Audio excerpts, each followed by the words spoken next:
Hey. Yo. Yo. Hold on.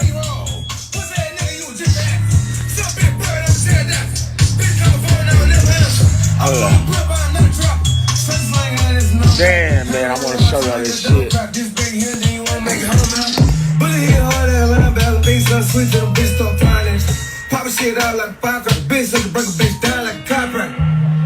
I think that's, I won't say that's,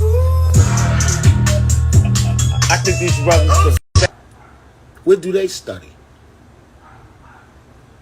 And I discovered from my study that the psychologists, in order for them to create a pattern or weave a pattern for how to describe to you what it is they studying,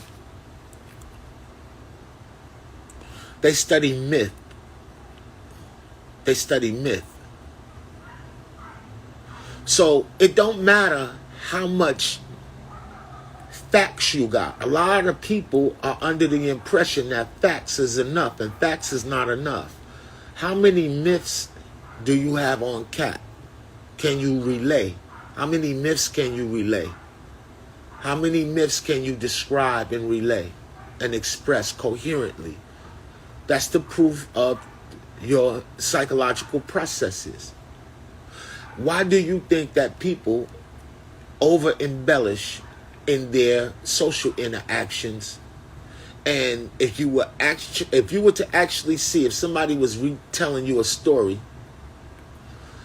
they will be placing inside the story embellishments in the story based off of how they perceive you perceiving them in the narrative that they're expressing to you. So they have to embellish it over. You know this. Niggas in jail know this.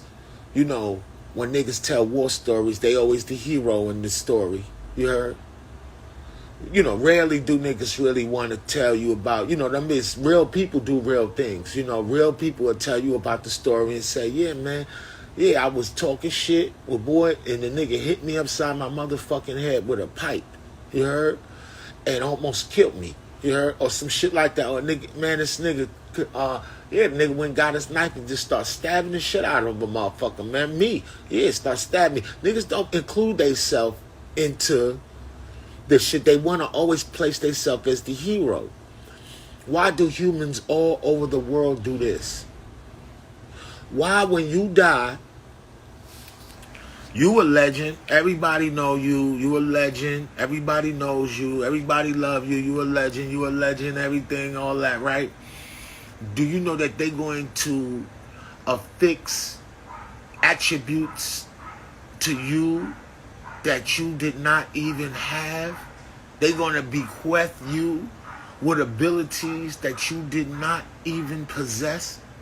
They're going to put Superman stories on you. They're going to say you was reading motherfuckers' minds, because the over-embellishment, the human desire to over-embellish and amplify is an extension of a primal need for survival. You have to survive with the narratives. So I'm listening to music in the morning because I like to hear humans. I like to hear humans speak the mind. That's one of your most important resources. And this is why people is on the internet. You use the internet and you use people who are open and willing to speak like this to soothe the chatter in your own mind. Because if you ain't on the internet, you doing other things to soothe the chatter in your mind. So what are the voices saying in your mind? Are the voices saying in your mind that you a loser? Is the voices saying in your mind that everybody in the world got, all of a sudden, just for you to matter, they had to make some shit matter because something else didn't matter in another space that didn't matter? So then now some people that feel like you matter now, just on paper, they don't say hi to you in the street. They ain't fucking with you like that. Outside of marches and all that, they don't fuck with niggas, you know. That's not the three, you know what I mean? So are you thinking about all this shit? Are you thinking about who's gonna be the next president? Are you actually sitting up talking to other niggas about who gonna be the next president? I can't stand these motherfuckers. These niggas that sit up all day and want to talk about the white man accomplishments, achievements, and his takedown and all his shit, his revolving cycle of bullshit, but can't save the same space or create the same space to get $2 with you. You heard? So y'all be having all of these fake friendships with all of these myths connecting you to people. And then when you look at why you connected to people, y'all niggas is connected like you in the army from fucking strife, from having to defend each other all the motherfucking time. It's always a war story. It's not no story about, yo, you remember how much bread we still getting and we got when we was young because we made the right decisions? No. Niggas like, you remember them niggas was getting at us, niggas want to share in the sorrow. You heard? In the sorrow. So I'm like this. The break from that is to listen to the humans. Listen to the humans. And I say, I often ask myself, would the elders of the blues era, would they like the new music? And I say, yes, they would. I know they would. The stuff you call it mumbling and all this stuff, a lot of these people is talking about their daily life just the same way that the blues did. You heard? And the blues, it deals with human emotion. You heard? And human emotion is the platform, it's the bridge between humans. Humans need other humans to bounce off of, to bounce ideas, images off of. We made and designed to interact, you heard? To coalesce, to design, you heard? To create, you heard? To manufacture, to manifest. But what is the bridge that has been burnt or broken in between this blackness? You heard? Everybody, this is why I had to, you got to step out of the fray to actually look at from the outside to see what the fuck is the fight going on. And the fight that's going on is the fight for information, and don't nobody know that they don't know nothing. That's the illest shit in the world. You don't know that you don't know. You don't know that you don't know. And when you don't know that you don't know, what happens is you start operating off of a false precept inundated to you by a propitious design, one by which that design was made specifically for you to look outside yourself for meaning. So how do we interact with the future? How do we interact with the future? How do we affect the future? How can you affect the future and you feel like you're in trouble? How can you affect the future and you feel like you're in trouble? If the mind is a piece of the universe and the universe and mind are relatives to one another, how can my mind be preoccupied with what the fuck the Pilgrims is doing, and I think that I have a choice or a role in his construct? And then I would go this far as to do this too. I'm going to start ignoring the shit that's right in front of me just to concentrate on what the Pilgrim is doing. So now it's just all convenient, you heard? So it's motherfuckers, I'm glad I don't even speak to certain people no more, because they preoccupied with what the cracker doing and not what the fuck I'm doing. You heard? Why you worrying about what crackers ain't never gonna fuck with you, never gonna need you, never gonna invite you to no motherfucking White House, but you're always worrying about what the Pilgrims is doing, about the votes and all this stupid shit? You motherfuckers know who gonna win already. Y'all know who gonna win already. I told you the computer has been determining the winners of major events and the outcome of significant events in 50-year intervals. It's a whole city that the majority of the city is occupied by a motherfucking computer. The computer is a whole shit. They keep adding drives to it. You heard? It can factor. It takes every single factor, every single nuanced, numeric measurement of any type of undertaking in the human world and can factor that shit as to what is going to occur in a 50-year increment. If you can afford to speak to a computer that can determine what's going to happen in the next 50 years, you can afford to be the fucking president, nigga. You can be the president. You heard? But you don't know what's going to occur because you don't know how to go search engine. You search engine everybody else's business. But you don't know how to use no search engine to find propitious words to sell a product. I'll be looking at this. I'll be looking at the art. And I'll be trying to figure out what y'all trying to do. Because that shit ain't it. That ain't it. You heard?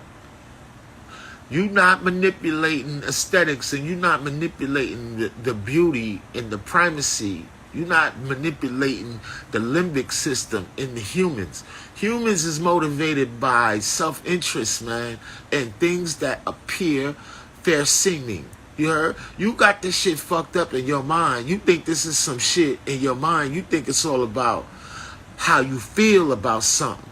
Nah, ask them niggas that work out about how the world treated them after they started showing that they was refined. People start hating on you when you get your shit right.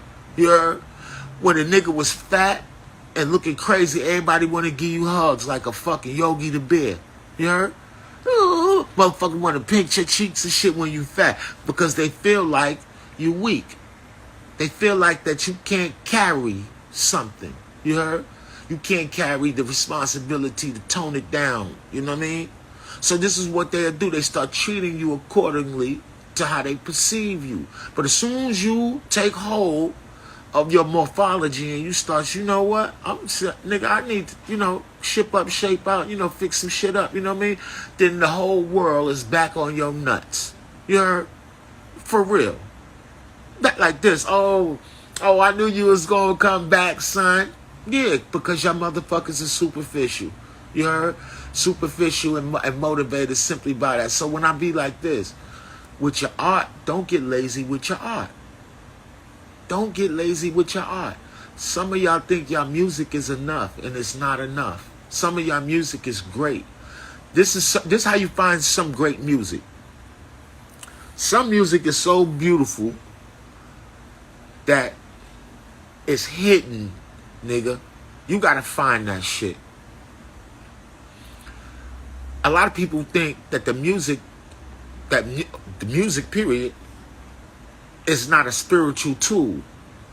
So they just waiting for the radio to tell them about music. Music is a spiritual tool. You heard? I know where to find some good music because I look to who is influenced by good music. You heard? And who love a good sound. And you got to go to people that's crying. You got to go to the people that's crying, man. You heard? They say the best years of Mary was when people alleged that she was getting high. You heard? That's just a testament to people loving the blues. You feel me? People love the blues. They love that sonic frequency, the melodic rhythm of I'm going down, as you in. That shit bespeaks of something true to humans. They identify with laws. They have stomachs. A child is connected to his parents by hunger. You heard? And this is why you know this. This is a trend in all humans. Certain civilized societies, where it's multiple women, you could be breastfed by another woman that's close to your mother. You heard? But then in certain social societies where there's a abundance of laws, The women is more, they don't want nobody feeding their kids snacks or nothing. They want the kid just to get the food from them. Why? Because they know that that baby is connected to you, not because of no sentiment. The baby love you. The baby don't even have no cognitions of the as to who the fuck you is. You heard? Yet. Until wait till they get older and figure out who the fuck you is. Right? That's when they gonna be what the fuck did y'all do? Right? Like this, boom.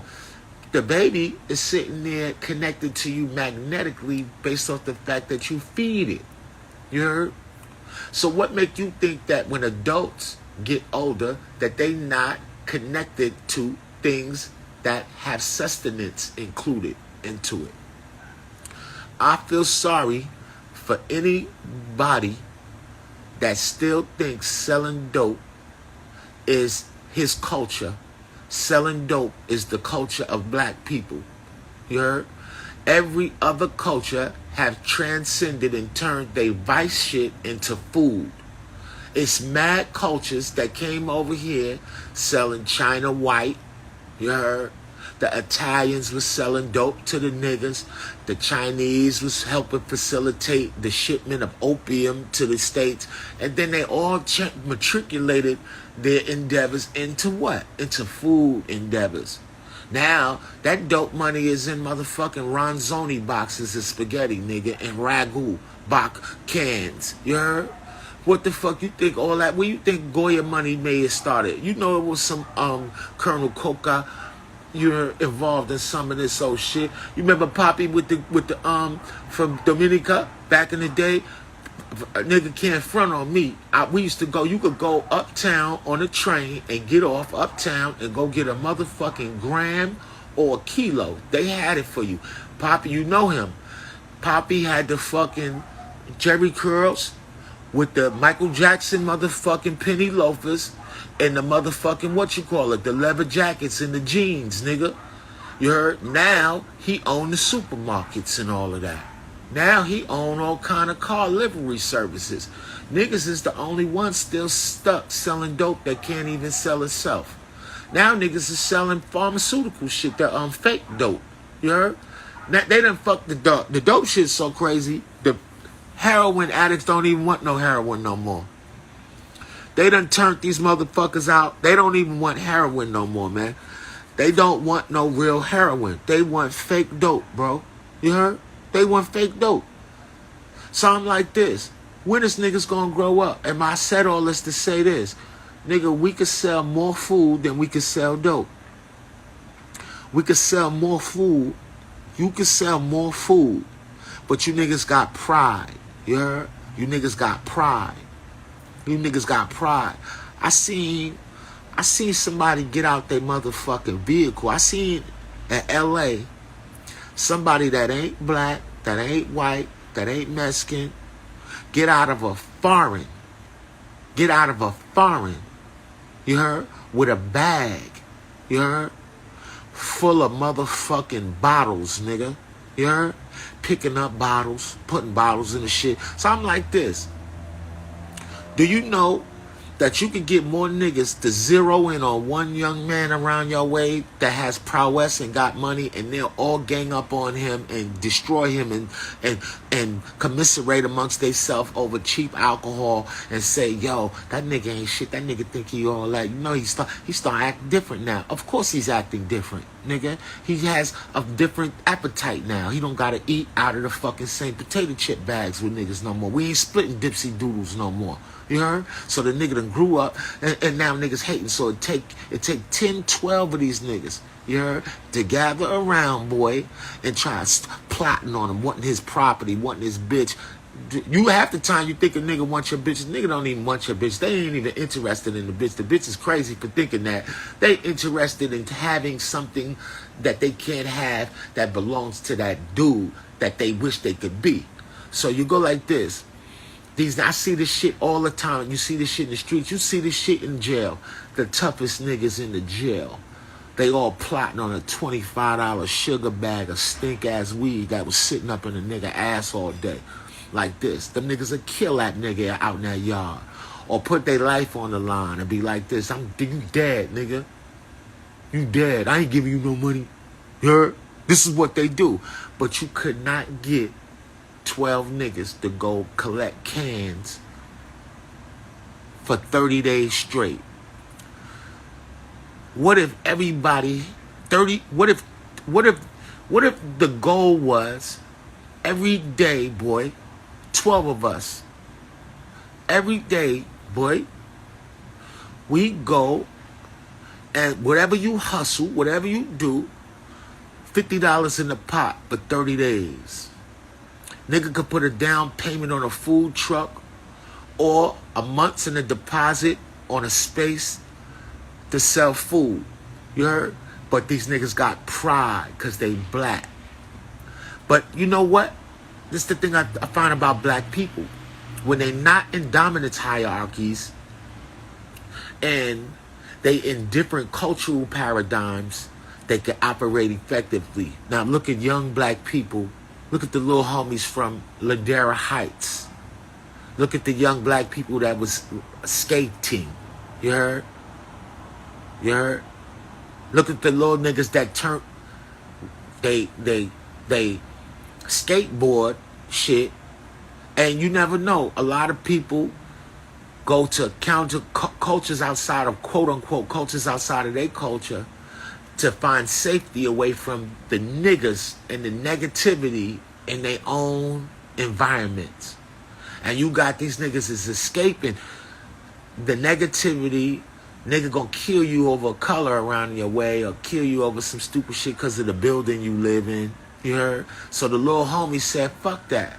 We wanna go, we ain't hanging out over here. We wanna go hang out where they on skateboarding. We going in the pikes and all of that shit, in the bowl and all that. And then they could turn that shit into money. And then they got that mentality that they mob on shit together. But street niggas out in the street, they have no consciousness. They don't aspire to nothing collectively.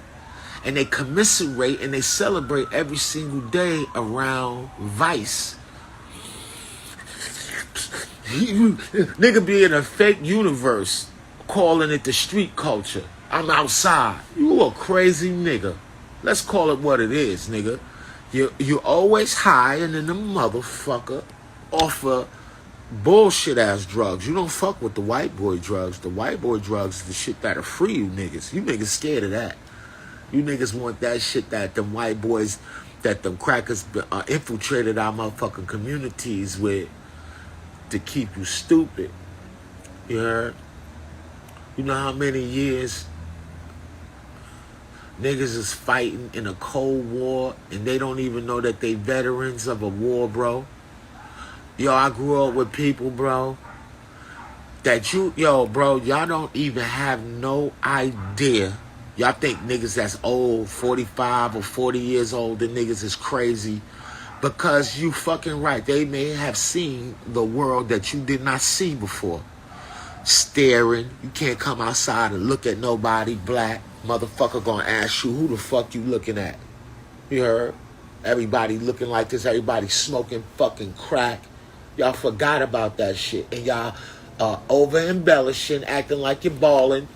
Yeah, I remember when you niggas started using them words. Player, hater, and all that shit. That shit was those words only allocated to motherfucking people that was players. You heard? You niggas was far and few between some players. You heard that shit in the hip hop. So, you know, when we talk and when we vibing, we're not vibing to be like, nigga, we could go there. Nigga can't fuck with me on we could talk about quantum physics all motherfucking day. We could go into our Dr. Feynman bag, you know, the Nobel motherfucking prize winner from UCLA. We could talk about the space between the no space, and we could get deep in all that. But what sense does it make when you ain't got nobody of quality sound mind to share that shit with next to you that's going to appreciate your input, your value, and your role in significant motherfucking undertakings involved? Who do we think we are? Who do we think we are that it's just philosophy alone that you don't need game? You need a little bit of character too. You need to stop talking about other people motherfucking business. You heard? You need to find you some of your own business too. That's real consciousness, nigga. Real consciousness is us seeing what your mind manifests and what it can bring towards you. Are you manifesting and bringing happiness towards you based off the merit and the laurels of what you are to yourself? Do you love? You worrying about if somebody love you too? That's another one of y'all flaws. Nothing in the universe is entitled to love you unless you love yourself. It's not the other way around. You heard? Why you think babies come in the world and don't ask permission to cry? The baby come in the baby comes in the motherfucking world crying because it loves itself. It's self-identity. It's I'm fucking hungry. I love myself so much, motherfucker, I'm finna cry. You heard? That's how much I love my motherfucking self. And then the attention of the adult is like, since this baby love itself, let me feed the baby. You heard? So when you become an adult, how you gonna expect somebody to love you and you ain't proclaiming no love of yourself? And that don't mean to cry. It means, what is your proclamation of love to oneself? Now, I'm going to tell you something. You could ask a grown man. You could ask, you ask somebody that's grown as fuck what I'm about to tell you, right? And this Western ideal of what beauty is, they have you thinking that beauty entails a woman gotta look a certain kind of way for her to be beautiful. In the Western world, they do this to you. They gotta be lift. They gotta look like supermodels out the motherfucking in the first few pages of Vogue and Vanity Fair for them to be beautiful. But that's a marketing campaign. That's some marketing shit that they pushing to people who can afford that shit. And people who can afford that shit suffer from neurosis. A lot of them don't even fucking eat. You heard? They too busy dealing with their fucking money, which is plaguing them, even if they inherited that shit by their parents. So they ain't got shit else to do but to spend $6,000. That's how much y'all be wearing Chanel prints and shit, and y'all do Chanel inspired shit. But a Chanel sweater costs $6,000, $5,000, and it don't depreciate in value, and you will never see it on sale, right?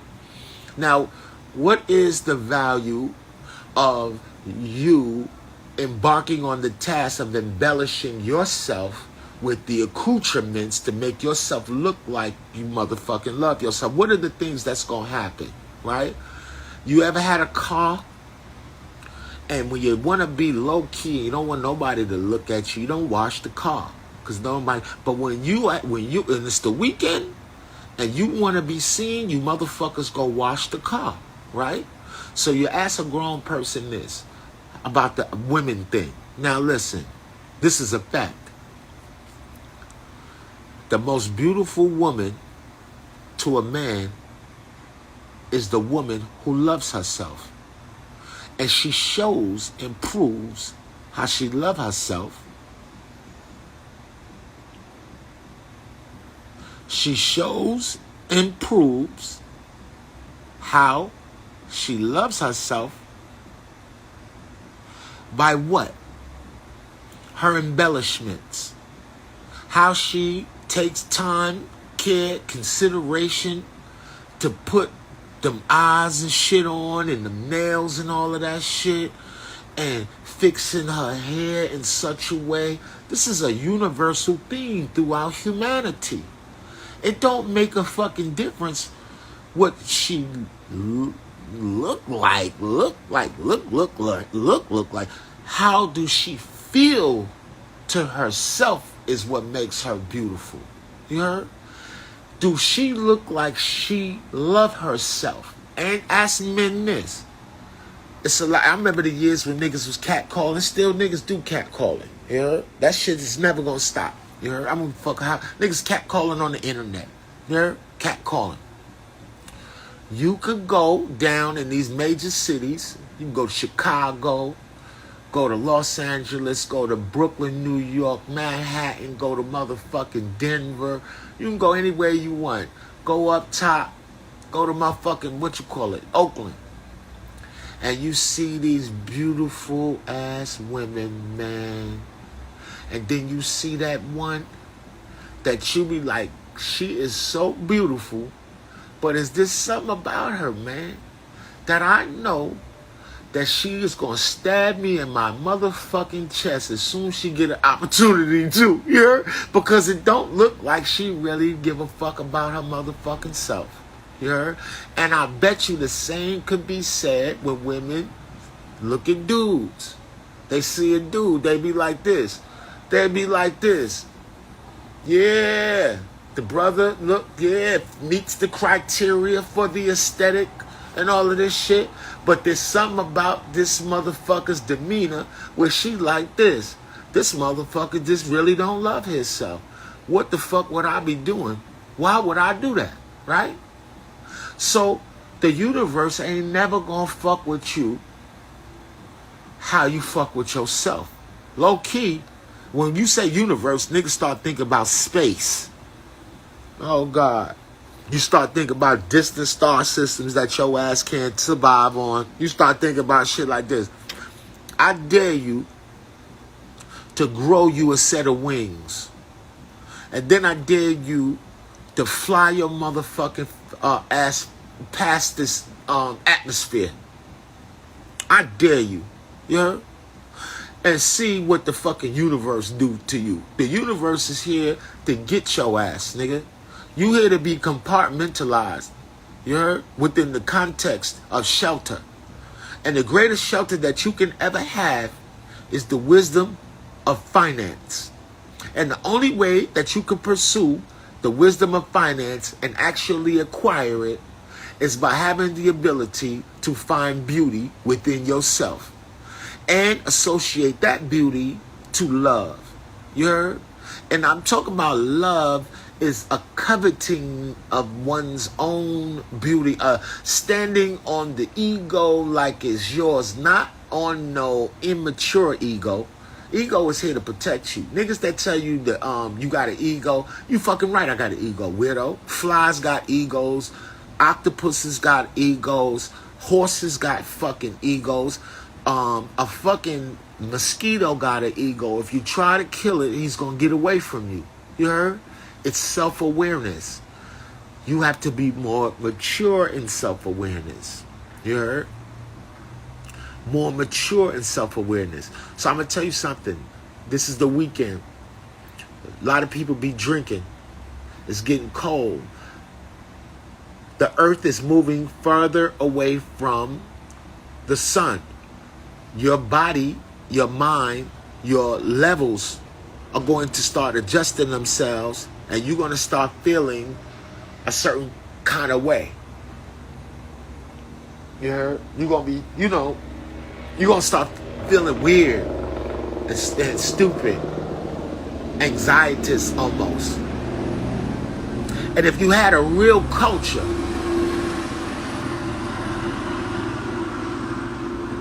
these motherfuckers is busy out here, boy.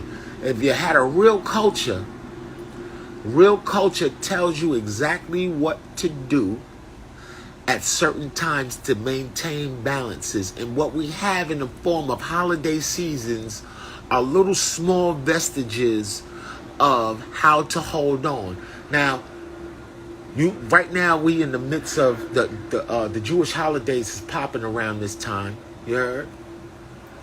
And when you're dealing with them holidays, you're dealing with people who acknowledge star systems from the Sudan and the Ethiopian people who have identified these propitious times. We the first Christians, first Jews did all of that. Boom. But why is it that these holidays have such an infrastructural significance on the morphogenic field surrounding Eurocentric Judaism?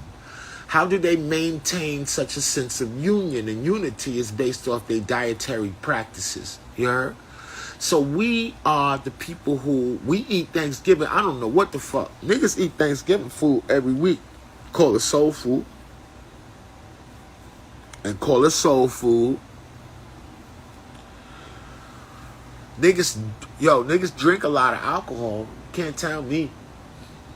I'll be right there drinking the motherfucking alcohol with you. Niggas drink a lot of alcohol. Serious neurological shit. Nervous system be shot than the motherfucker. You heard? How you gonna inundate your shit back with something for your nervous system if the next thing that you do after you think you healing is you start consuming shit that strips the motherfucking nervous system even more? You heard? So niggas be celebrating out of time in another person's time. You celebrating in the motherfucking white man mind. You heard? When it's time to celebrate, in my mind, you got a motherfucking attitude. You got shit to do. But then you start celebrating in his mind, you heard? With his symbols too. He got a whole hand coming out of a cloud, a twisted cloud, with a motherfucking hammer or axe on it. What's that shit? The Hennessy symbol? That's some deep shit. That's Remy, 1738. That's some astrological shit. That motherfucker's that's a centaur throwing something at a motherfucker. You heard? Yeah, check them images out, right? But y'all don't make liquor. Y'all don't make liquor because you don't got no real culture. You know, there's certain places that you can find cultural homemade brews from people who have a culture. People, Haitian, Creole people, culture. They got somebody that know how to make the traditional drink that'll, you know, intoxicate you but won't strip you of your fucking values. You heard? For real. For real. So, y'all got all these dietary practices and shit. Y'all need to do some DNA tests to see where the fuck you from and see how your infrastructural mandates was upheld where you say you from. Fish is a dietary, supplement to people who use defocalizing instruments in their mind. You heard? They fast before they participate, or they eat the fish after it rains. You heard? Not to be disrespectful to it, but also to be re-inundated with new mandates. Can you imagine what rainwater does to the water where you fish from if you live in the Andes or the Amazon? You know how brilliant that is? That you eat after the rain because now the water is re-inundated with things that are going to keep your nervous system pure. You see? You see? So, nervous system damage. I remember this as a child. I didn't have a lot of sugar inundated in my motherfucking diet. But everybody when I go outside, everybody I hang out with is all sugared the fuck up. Now, as an adult and a parent, and you know this, I want to fuck, listen, you ain't no fucking good if you give your kids, they only kids, they can't buy shit no how. You's a stupid motherfucker giving them sugar and candy. I wouldn't give a fuck who you think you is. Who the fuck told you that? That you give sugar to children. Nigga, that shit is a tool. That shit, it's grown-ass niggas eating Skittles right now. 9 times out of 10, I don't even fuck with these niggas. When I think about it, I know niggas that they want to eat Skittles. What's them shits? Jolly Joes. They got candy stores out here, man. You see grown-ass niggas in there telling niggas, yo, give me some Jawbreakers and all of that. And some Jolly Joes and some Snickers and Hershey Kisses. I need some Hershey Kisses and all of that, right? Nigga, sugar is warfare, man. The Arabs used to send the motherfuckers sugar. If they knew that if they wanted to conquer you, the Arabs send you a gift of sugar. Because they know what you're going to do. You're going to use it like it's cocaine and give it to everybody like a little, here, get you a little sugar.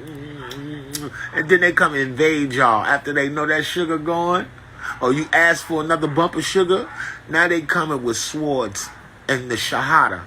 Now they making you take your fucking shahada because you was eating that fucking sugar. You heard? Death is sweet, nigga. You heard?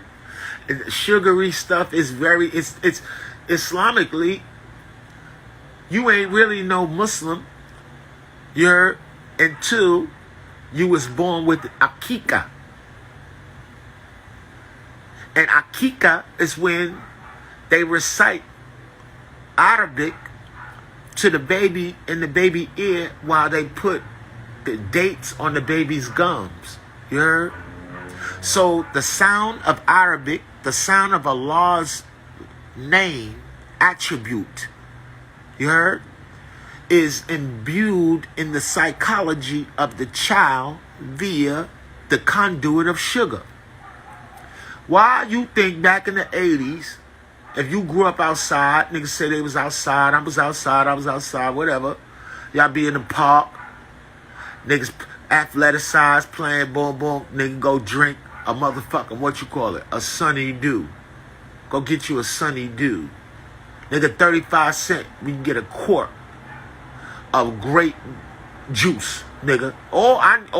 When you little, all three of us need is a dime, and one little nigga need a nickel, and we'll go and get a fucking Sunny Dew or whatever, some candy, right?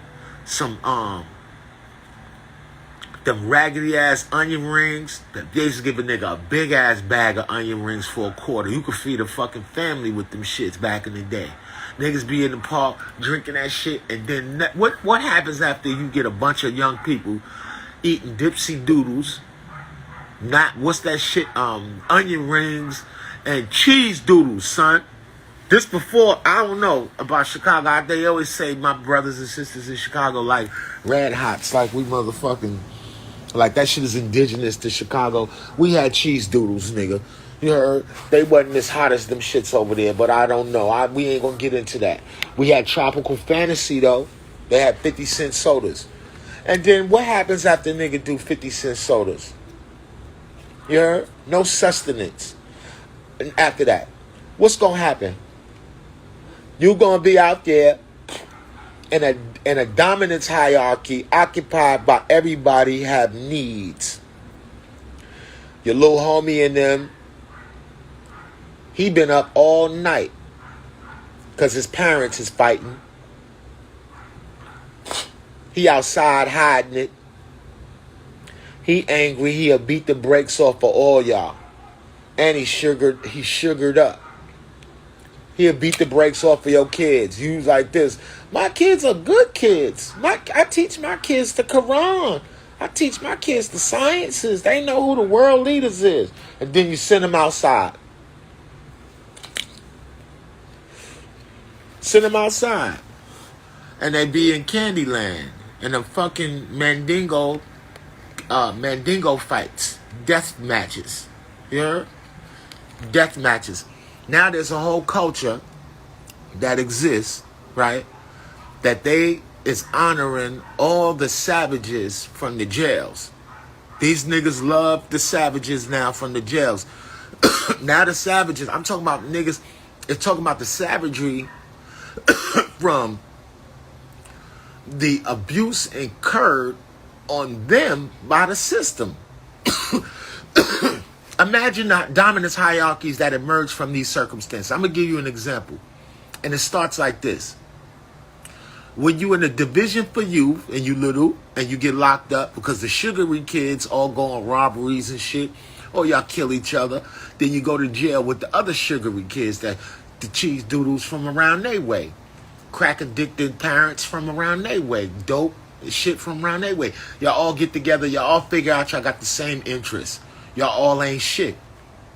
Now you in the facility with the pilgrims, and they don't got enough resources to facilitate all y'all. They do this on purpose, right?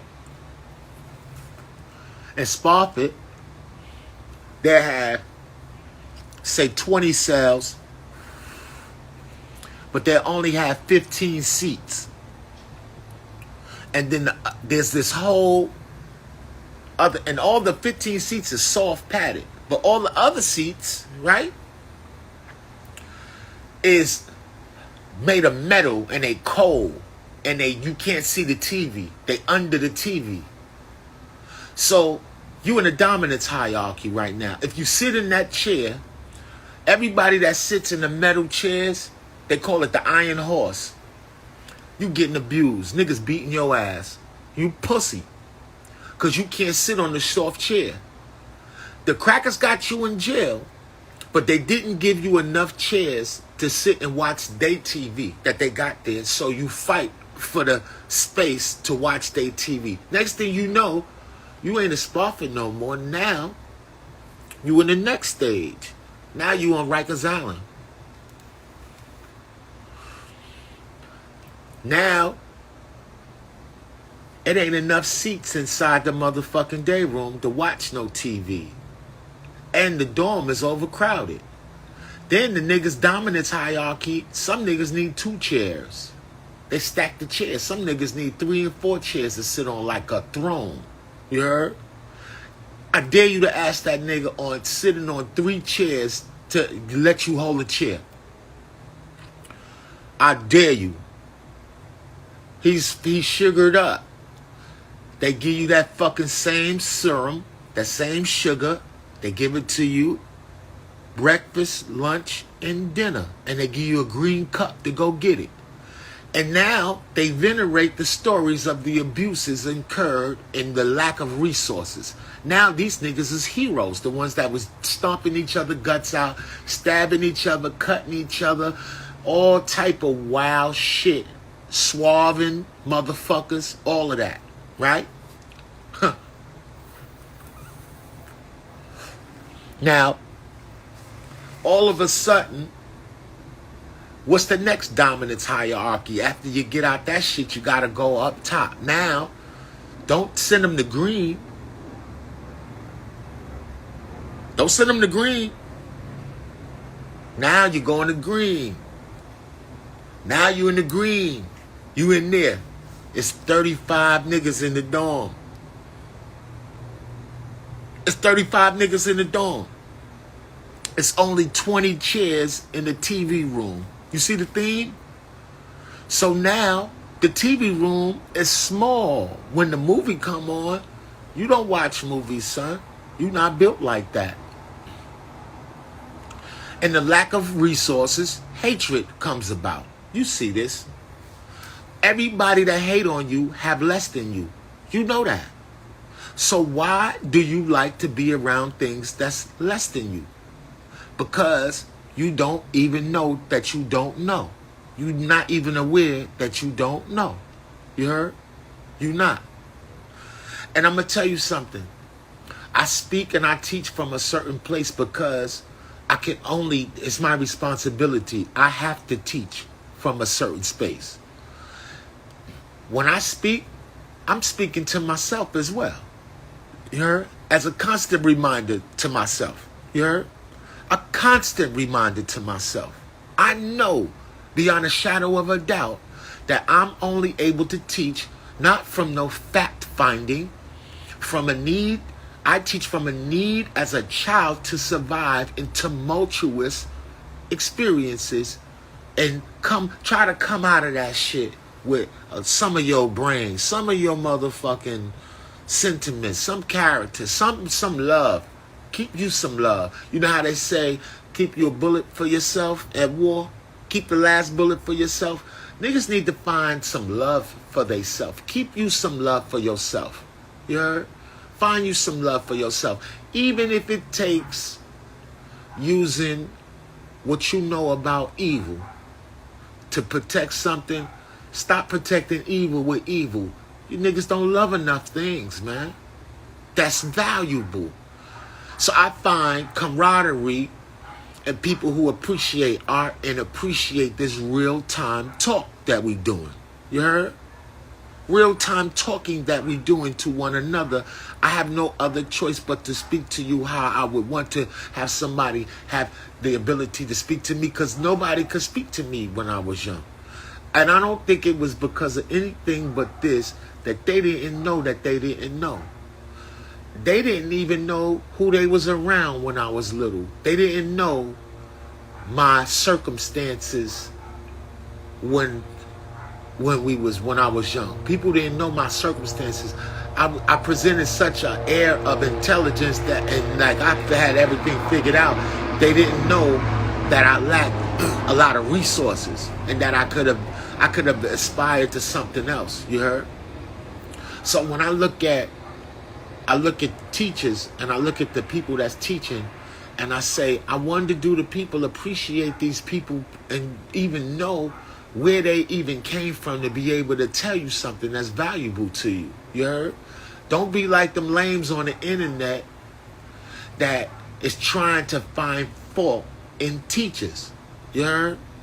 These niggas, it be these niggas' daily job. These niggas getting up looking for motherfuckers to shoot down. That's why I got these niggas' packages ready. I got so much shit to do. I don't sell educational trips to non-existent continents. I don't have property for sale in another solar system on another motherfucking celestial body or none of that. This shit that I got is tangible. You heard? It's tangible. It's right here. It's accessible. You heard? You gonna get your shit, and it's exclusive at that. And word to everything I love. I don't know how much I want to say this real quick, though. Before I say this, I want to thank you, but I want to say this real quick, too. That who do the teachers have to go to? After the teachers have taught everything that they taught, are you there to see these niggas when they cry? Are you there to see these niggas when they worry? Are you there to see these niggas when they hear commotion and shit, thinking it's the boys or the pilgrims and all that? You don't know what's going on in niggas' minds. You heard? So people be going through and doing a lot. You heard? They be doing a lot, and this is a very strange vocation. You heard? It's very interesting. But it's a very strange vocation. They could kill you for educating people. Y'all use that Jesus motif conveniently. You heard? They say when somebody tries to enlighten you, African Americans in particular, you become a threat. You heard? And this is a fact. This shit, there's dead bodies to prove it. You heard? So, be mindful how you do your peoples on the internet.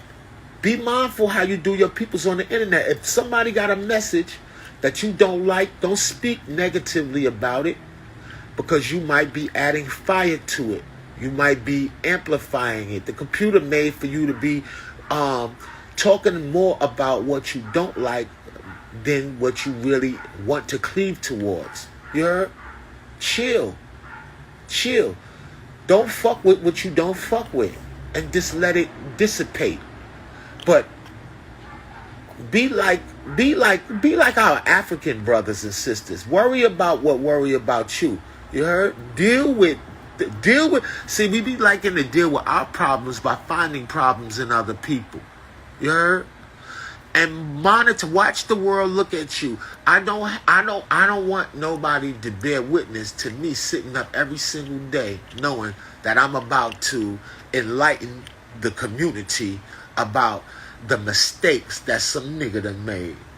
And we all know 20, 30 motherfuckers in our personal life that need a message that we can't even reach them. How the fuck I'm gonna get on the internet and reach strangers about some nigga that I don't got nothing to do with? You heard? So I tell you, the slavery shit runs deep. You heard? So you see what I do, you see what we do. You heard? We're not trying to, we are pushing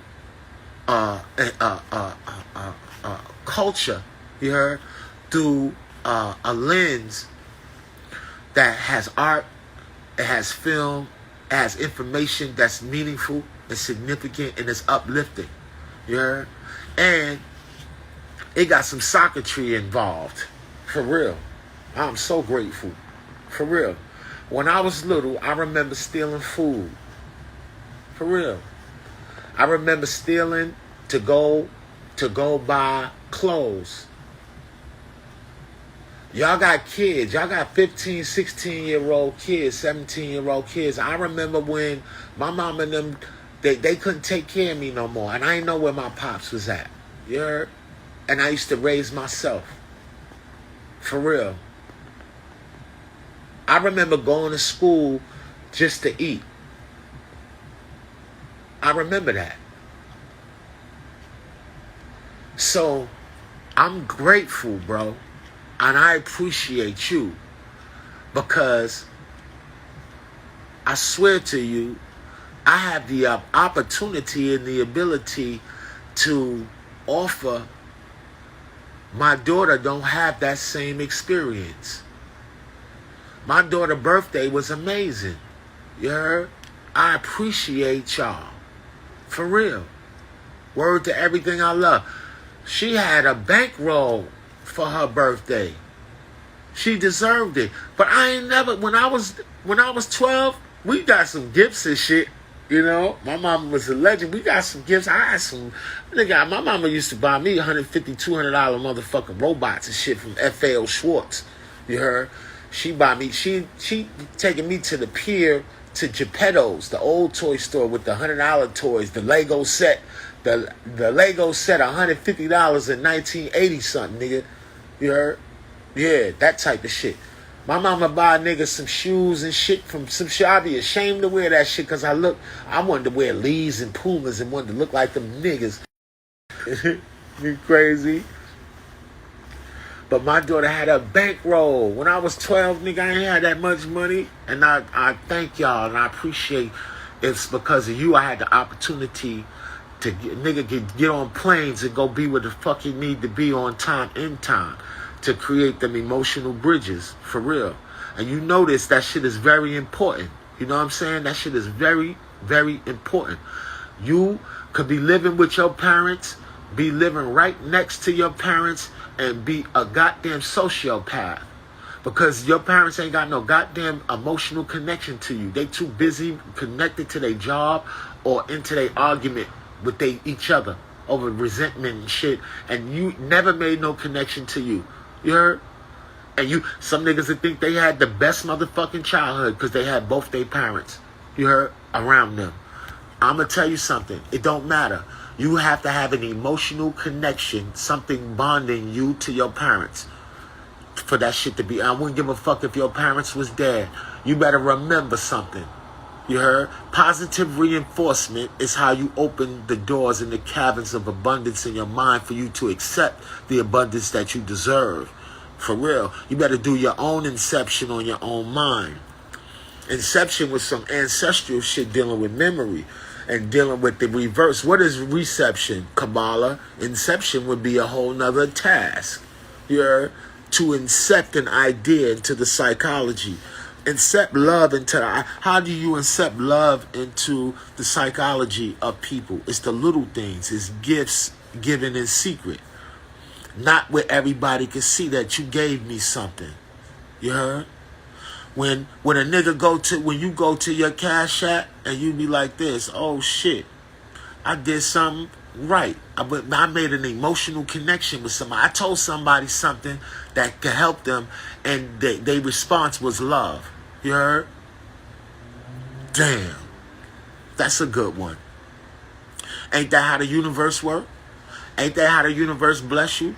You ever found some money when you was broke as a motherfucker, was about to do something strange for change, and then you found some money? You ever went in your pocket after you washed some clothes? And it don't matter. I wouldn't give a fuck what it was. It could be $1 or a dub.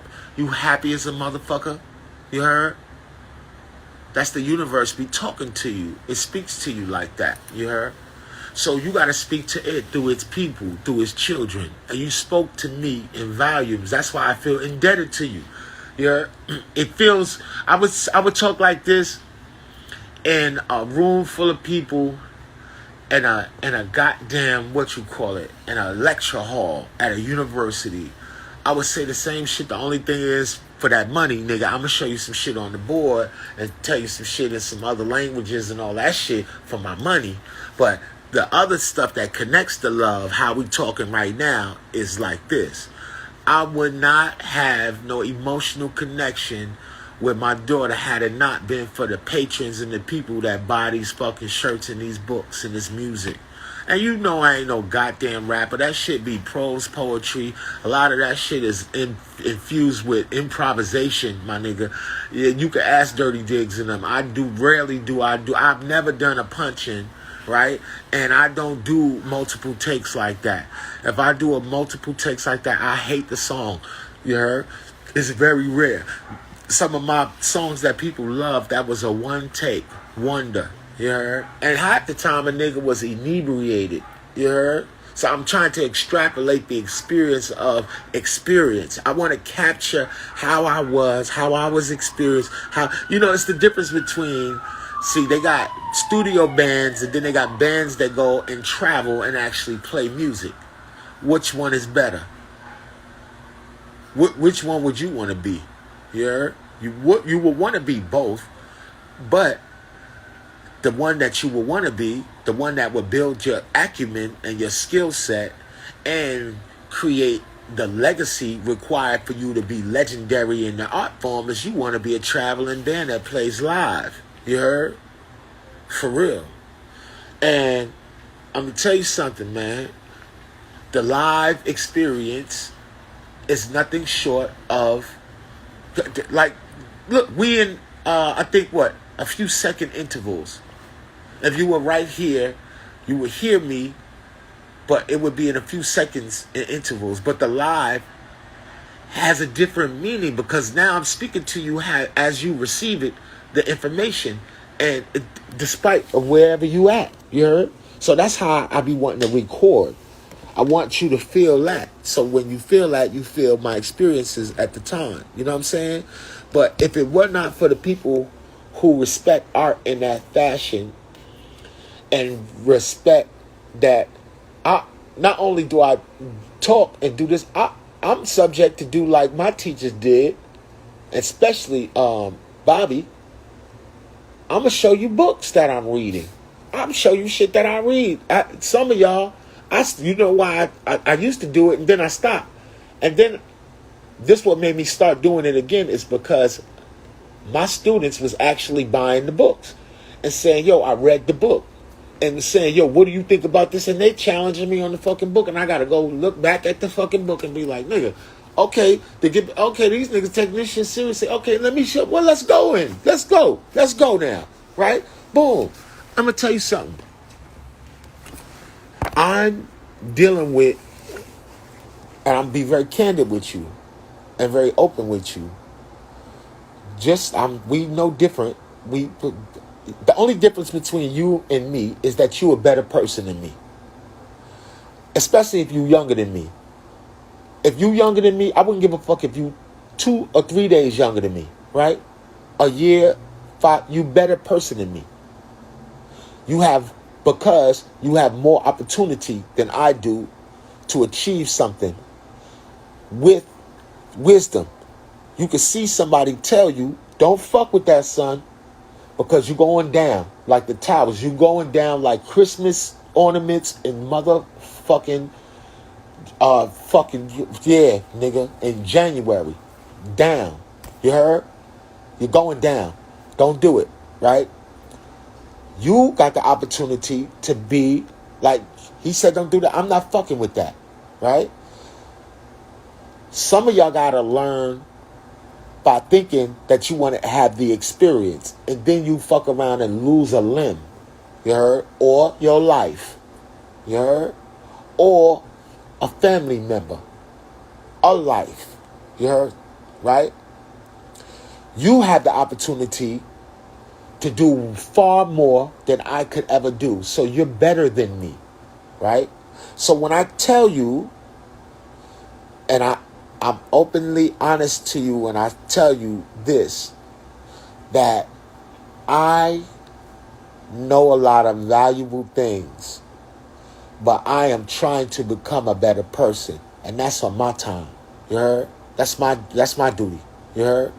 I'm not trying to sell you my personality. I am trying to sell you some motherfucking books, sweaters, motherfucking CDs, you heard, art, and shit like that, because I know a lot of shit that helps a lot of people who are better than me, my nigga.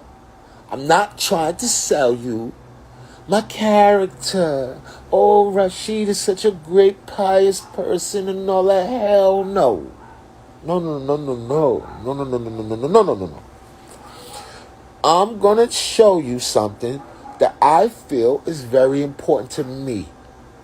And if you, it's very small to some people and very big to others.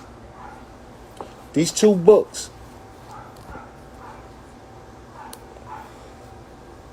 and this author, you do not have to walk around in error and have argumentation.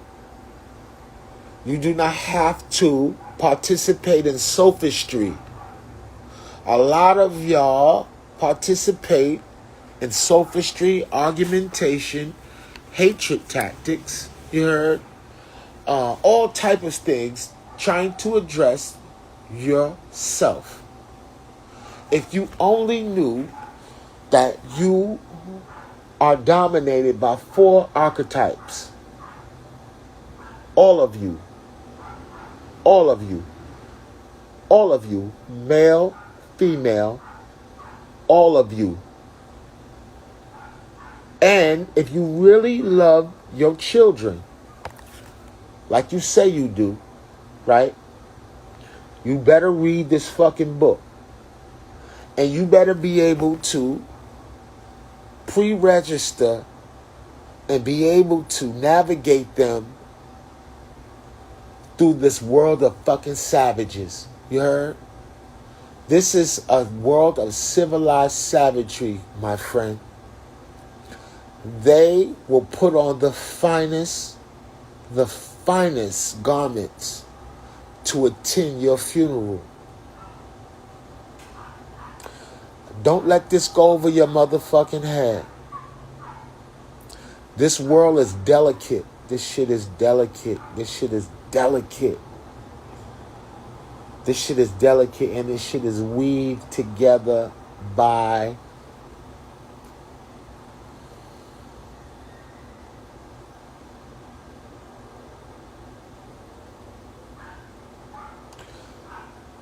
Do you know what your imagination is? I don't think y'all really know what your imagination is, man. Imagination might be the only fucking thing that you got, man.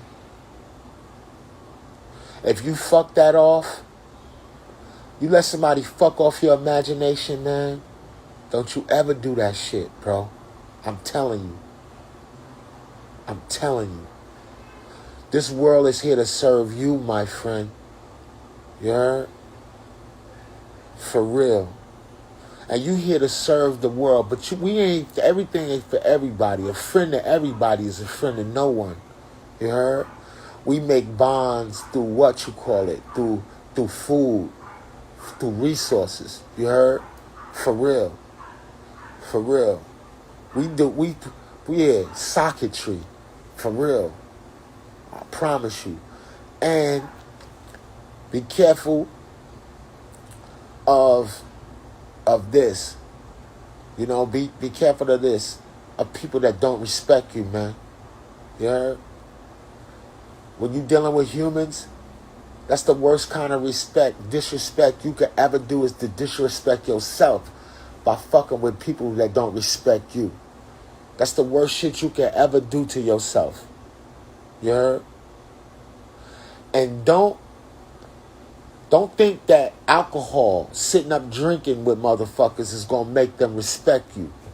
You heard? So as you approach this weekend thinking that it's a motherfucking celebration, because you niggas like to celebrate every day, right? Every day you like to celebrate. Celebrate. Don't forget to celebrate your motherfucking imagination, man. For real. Explore your imagination, man. Stop being afraid of your mind. You heard? For real. And I know why people drink. People drink to quiet the anxiety of mind. It feels good to feel good. You heard? But thinking, that show you words, the thoughts in your mind. It ain't the thoughts in another motherfucker's mind hurt you, nigga. It ain't the thoughts in another nigga mind hurting you, man. That's some shit they got you thinking. That you think that some nigga in another nigga's mind, that he's greater than you, so you think about how you perceive yourself based off how this nigga perceive you in his mind. What kind of mind games is you playing on your motherfucking self? What kind of niggas you hang out with, man? Y'all be sitting up drinking alcohol with niggas that don't respect you. on the weekend, chilling, drinking hard alcohol too. For real. Niggas be looking crazy too.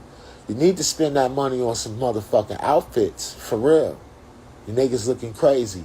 Them ladies seeing you with them same sneakers every motherfucking week. Them shit's getting dirtier and dirtier and dirtier.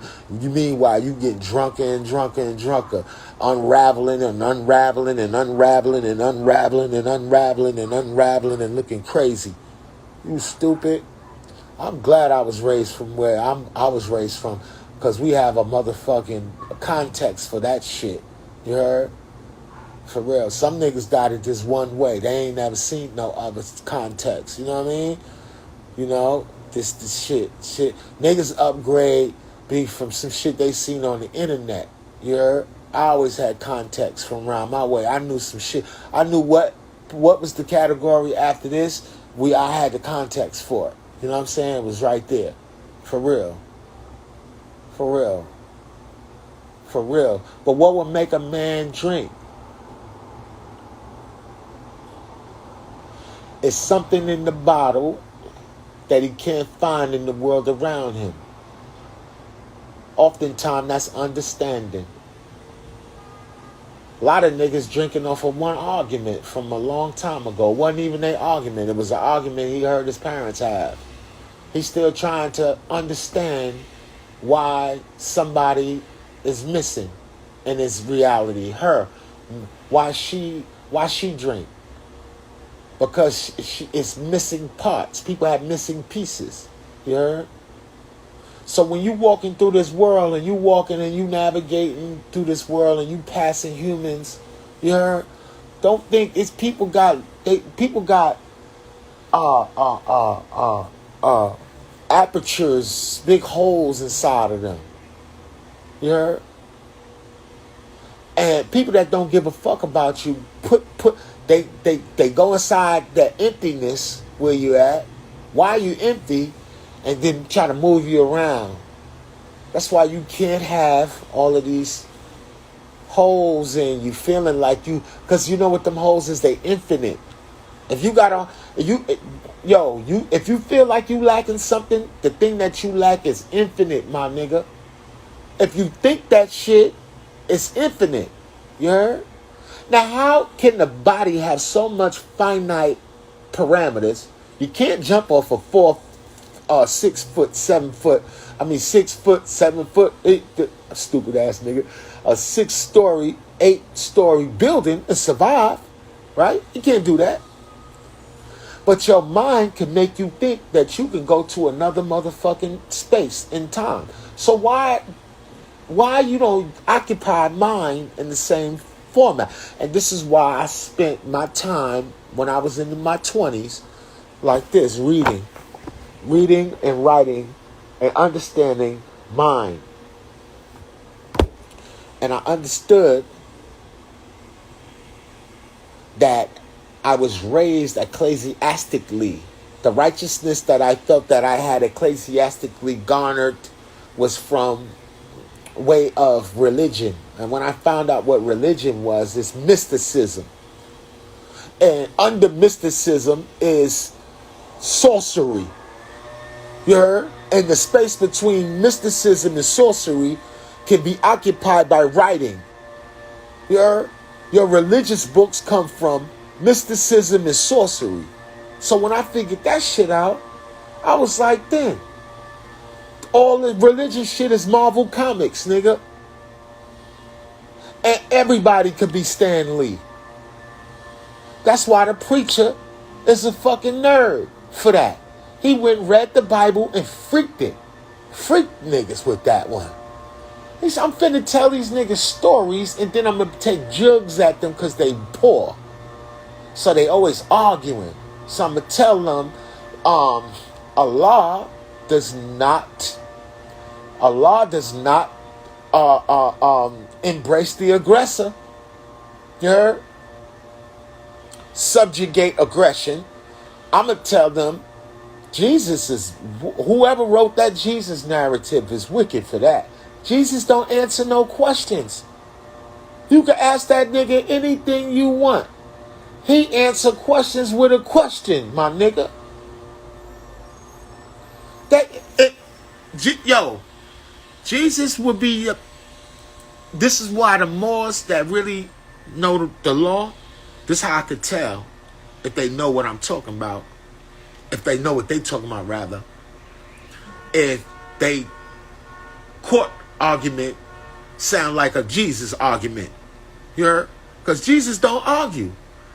That nigga finna hit you back with a question. You heard? Yeah. Then he give you commands that you don't even get, like our brothers who do the hip hop and the rapping. You know when a nigga hit you with a bar, and you ain't even know what the fuck he was talking about, and it took you a year, 2 years to get more context, to be like, holy shit, that nigga just dropped a motherfucking bar. That's crazy, right? That's what religions is made of. So when I figured that shit out, I said, yo, I could project my mind and I could go anywhere that I want with my psychology. I'm the only limiter of my own limitations, you heard? In fact, this is the other shit too. When I look back in history and I look at my role as the supreme black man, and I look and I see my role, I see that I can create the past as well. I create the past by having memory of what I left behind. You heard? And I propitiously create my future when I look to the past, and then I try to weave together these worlds.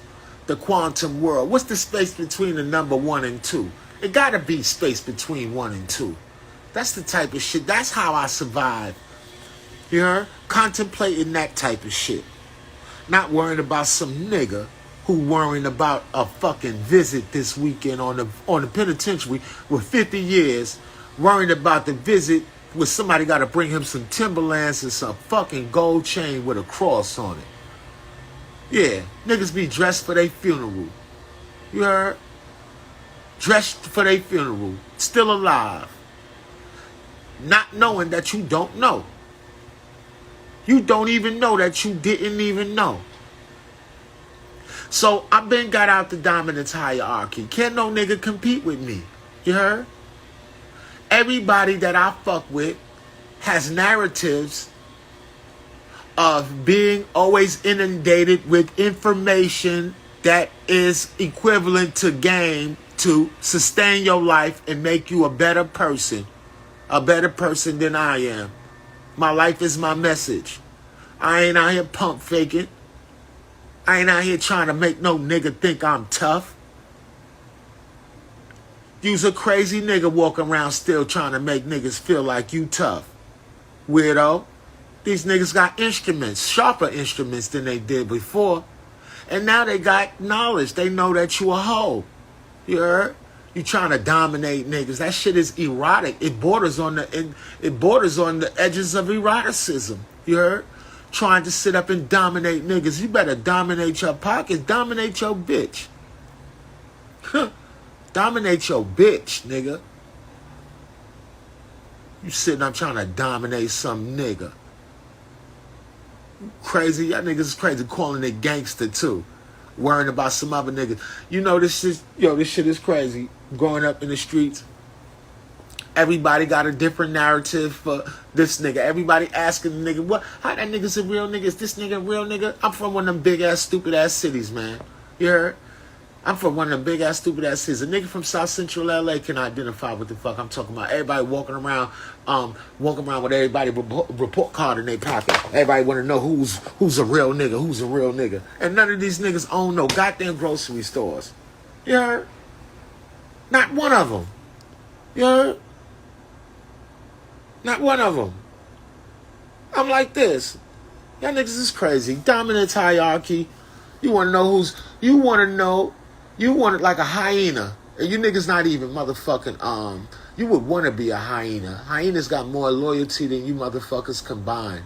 And they dogs, too. They dogs. You heard? They be mobbing. You seen that video? I wish I know niggas that they teach that when you mobbing That's how, what? When I grew up, that's how we used to do. We used to move like hyenas, nigga. We exploit chaos. I'm from one of them big major cities that was, where niggas was broke. Budweiser Superfest ass niggas. Them niggas going to the Budweiser Superfest to snatch chains. Exploiting chaos. You heard? Like this. Niggas wilding. All that. These niggas don't even act like hyenas with the intellect that they possess. They don't mob on these establishments and all these motherfucking... I'm not talking about the establishment. I'm talking about these establishments of merchandising apparatuses to save these children from poverty and from having a motherfucker be chosen by motherfucking that which is less than them in these streets because they ain't have enough motherfucking resources to wait later on in life. You heard? A lot of y'all have no idea your beginnings. You go 4, 5, 6, 7 generations, nigga. A lot of y'all great grandmamas and grandfathers, nigga, they got together by necessity, nigga. They had to get the fuck on. They was too big to be living in them people's house. So they had to go hit the road, as they say. You heard? A lot of y'all great grandparents, they was married when they was in their teens, nigga. And they had to do that and get the fuck on. You heard? Y'all great grandfather was born to some fucking teenagers that used to sell fruit on the freeway. You heard? On the highway, nigga. For real. For real. Trying to escape constantly white violence. You heard? For real. And now look at the accomplishments of our peoples. You heard? Our people, we manufacturers are the greatest motherfucking the greatest institutions of culture. You heard? They can't do without hip hop. Hip hop will never go nowhere. It's just gonna keep transforming, and we lucky to be in the Renaissance to watch it.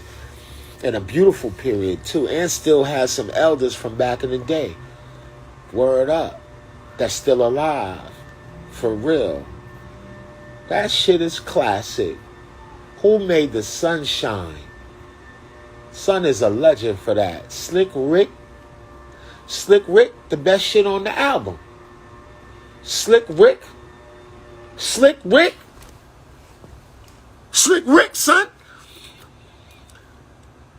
You would never, when I was little, I remember when I was in first grade, PS 307.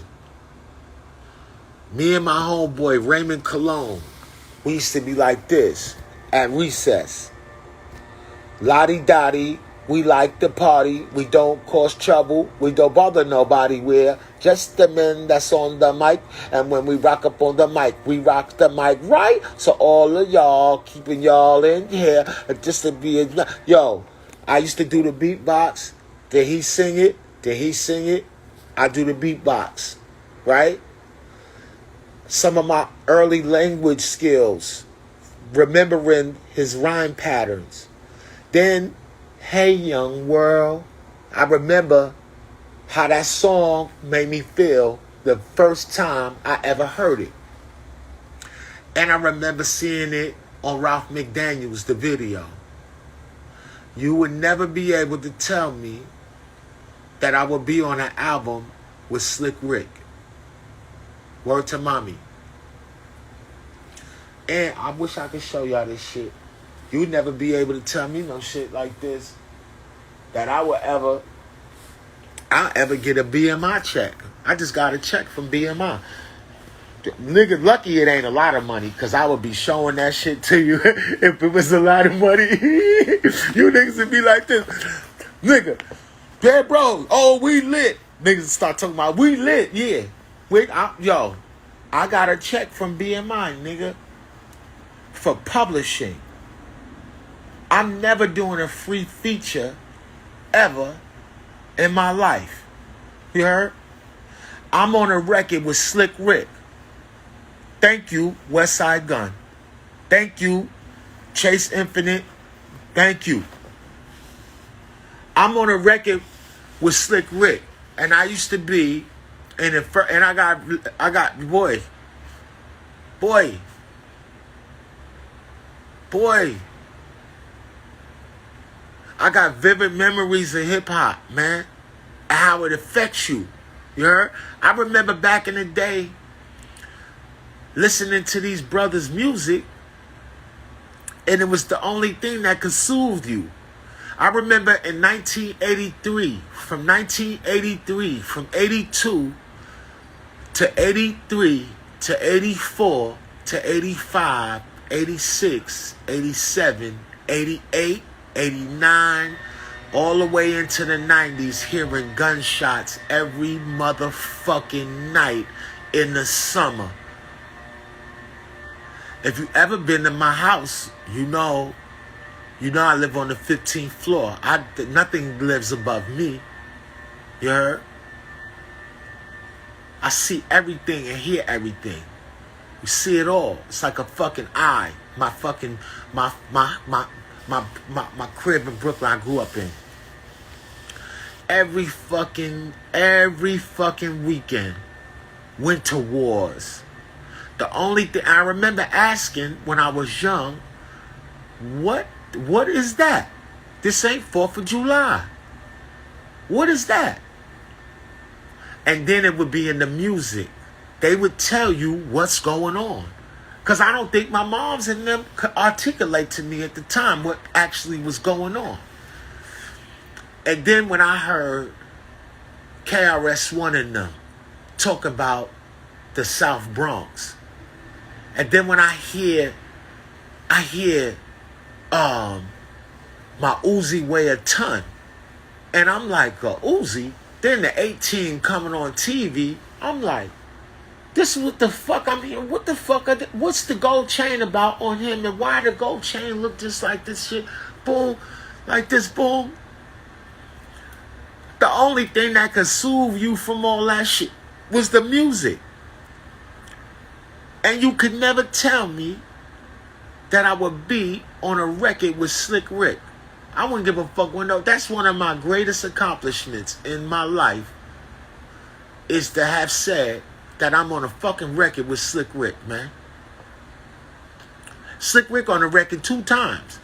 And his bars sounded like he wrote them with a paintbrush on a canvas on top of the Mona Lisa. You heard? The rhyme patterns, the use of language was something that we lucky to be participants of, or to even bear witness to. The way he was giving it up. Okay? And Wes bodied that story too. That was crazy. You heard? So,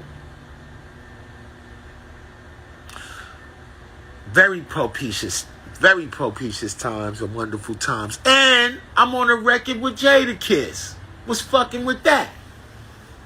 How about that? Slick Rick on the record and Jadakiss on the record. You heard? With the greats. You heard? And everybody else that's on the record that's a cold legend. Of course, the whole family, everybody on that, everybody showed up on that shit like a motherfucker. And fucking brilliant renaissance, beautiful times. I love my life.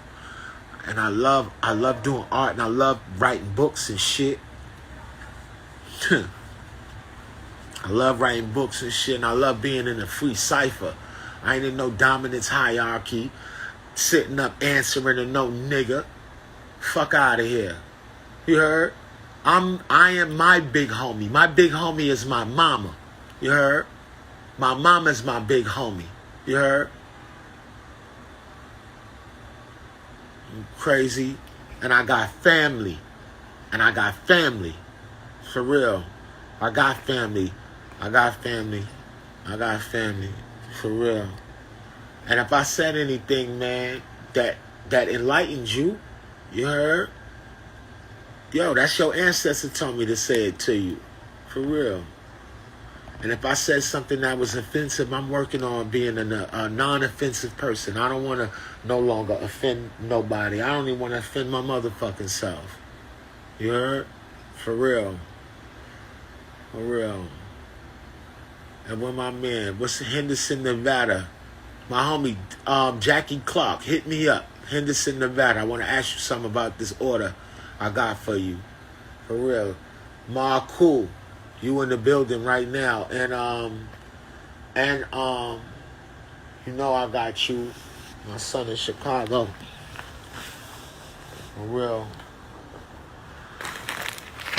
And Sister Nzinga, you and your husband gonna be very happy to get y'all package in Columbia, Maryland. I got y'all. You right here in the building. Carlos, your book is about to be in there, right there. Jawan, I sent you an extra thing, Jawan, in Philly, you heard, to go with your book. But I appreciate y'all, man. Word is bone. And it ain't no excuse to not be great. This drip all day. It's all here. You heard? It's here. Layers. It's here. It's here. I got more shit to go pick up, too. I got more shit to pick up. And, look at this. You know, I had to make my baby, I had to bring that skin color out. You know what I mean? Had to bring that color out. You dig? You know? You know what I'm saying? Let them know what it is. You feel me? You got to recognize, young blood. You feel me? Recognize. You know? You got to recognize. Had to put on my motherfucking expensive t-shirt on today. You know?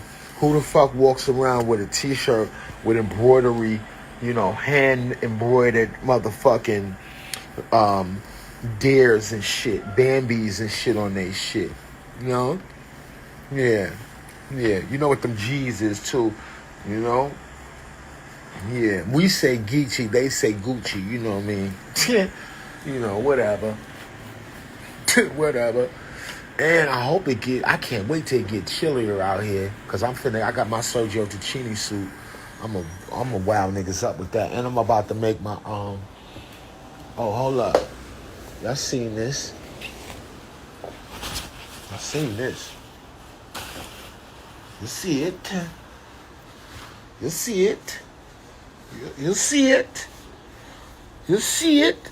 You see it? No play. Me not play.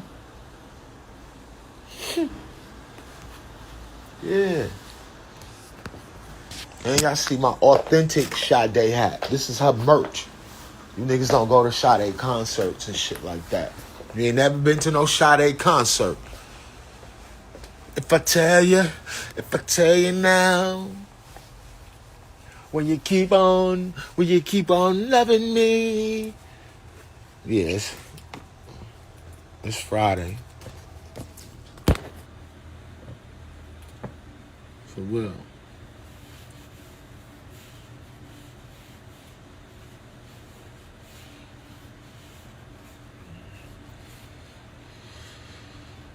You know what I mean? I can't do that dad hat shit. My head is too big for that stupid ass shit. Dad hat got to be a certain kind of way for my shit. Cause my shit, I got that cranium. I'm a bean soup scientist. You know what I mean? 720 degrees born with. Yeah. Ah, shit.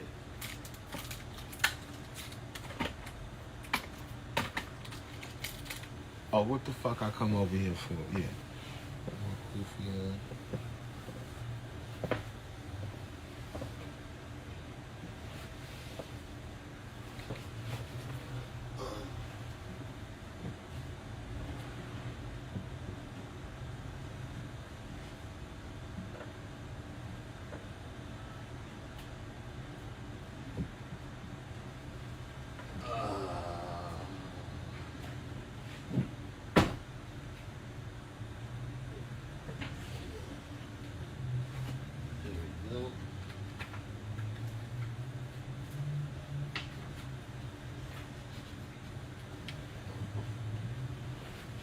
Okay.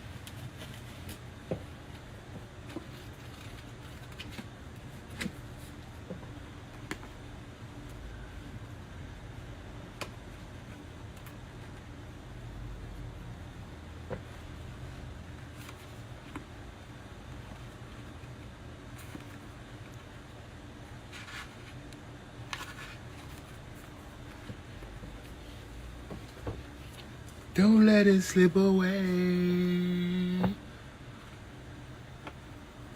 Word is bond. Word is bond. Look at my head.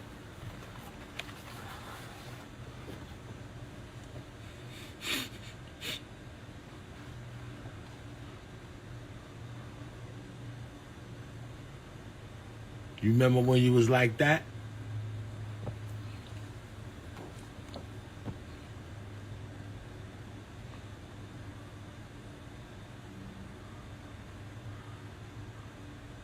See my motherfucking eyes out?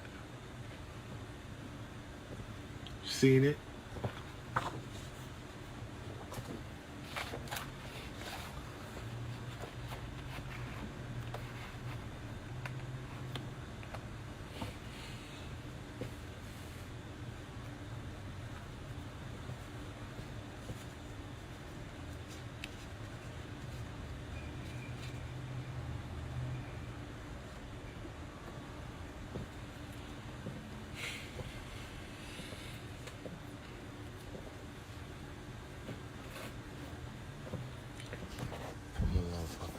Back on. I appreciate y'all though with all these packages.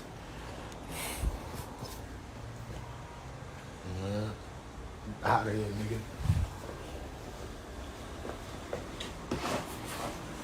So enjoy your Friday, man. Be around people that respect you. If you gonna imbibe alcohol and do all that shit, don't be drinking around no suckers, man. You feel me? Start thinking about just the shit that you want and the shit that you need, man. Not the shit that you don't want. Don't think about shit you don't want. You heard? Yeah. That's one of the the travesties, man. They have your ass sitting up thinking about shit you don't want. And then when it happens, you be sitting up feeling stupid as a motherfucker. You heard? Fuck wanna feel stupid.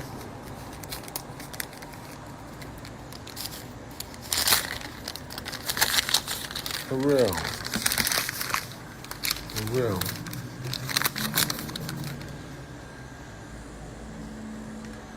For real. Alright, love y'all. I see you, Jay Sana. What up, homie? Word up.